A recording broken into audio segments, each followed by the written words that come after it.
পাওয়া যায়, 5টা নেওয়া যায় না। আর্জেন্টিনাদের নিয়ে বলা উচিতই না। যারা হাত দিয়ে গোল করে ভাই তাদেরকে আমরা না বলি। এবং প্লের সেই আদর্শ নিয়ে এই ব্রাজিল আরো এগিয়ে যাবে। খালি ব্রাজিল ব্যাপারটা বুঝতে হবে, রাগ করলে।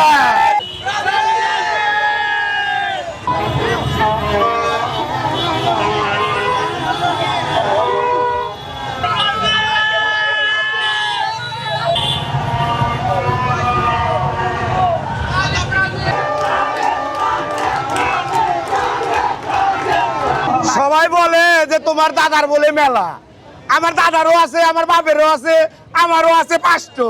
ঠিক আছে, আমরা 3 পিস পাওয়া যায়, 5টা নেওয়া যায় না। ঠিক আছে, ব্যাপারটা বুঝতে হবে, রাগ করলে। হেক্সা ডান করবো আর হেক্সা ডান করবো। আমরা আগেই খেলার শুরুতে প্রস্তুতি ম্যাচে 6টা গোল দিছি, আর 6টা গোলের মানে আমরা হেক্সা ডান করবো। এবার হেক্সা ডান করে ছাড়বো ব্রাজিল, খালি ব্রাজিল। ব্রাজিল সম্পর্কে বলতে গেলে দিন শেষ হয়ে যাবে, বলা শেষ হবে না। জাদুকর খেলা বলতে ব্রাজিলে। আর আমরা এমন একটি দল যাদের কোনো সমকক্ষ নেই। যারা মনে করে কাছাকাছি গেছি তারা আসলে এখনো কল্পনার জগতেই আছে। আর আর্জেন্টিনাদের নিয়ে বলা উচিতই না, কারণ তারা আমাদের লেভেলে নাই। সিরাজগঞ্জের মাটি হচ্ছে ব্রাজিলের ঘাঁটি, এবং আর্জেন্টিনার মানে কিছু 3 পিস ফ্যানরা যে আমাদের বলে যে 7 আপ, তাদেরও যদি একটা কথা বলতে চাই, ওরা আমাদের কোন মুখে 7 আপ বলে ভাই?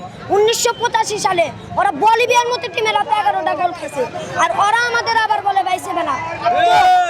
তো ভাই তারা হাত দিয়ে গোল করে ভাই তাদেরকে আমরা না বলি, এবং ব্রাজিলের সেরা থাকবে। ব্রাজিল হচ্ছে আসলে একটা নান্দনিক এবং শৈল্পিক যে শিল্পকলা প্রদর্শন। ফুটবলের মাঝে তো একটা ছন্দপতন থাকে এবং শৈল্পিকতা থাকে, সেটার নিপুণতার পরিচয় যদি কেউ বহন করে থাকে এবং পরিচয় দিয়ে থাকে, সেটা হচ্ছে ব্রাজিল। ব্রাজিলের খেলার মাধুর্যতা নিয়েই আসলে সারা পৃথিবীতে আলোচিত সমালোচিত দুটোই আছে।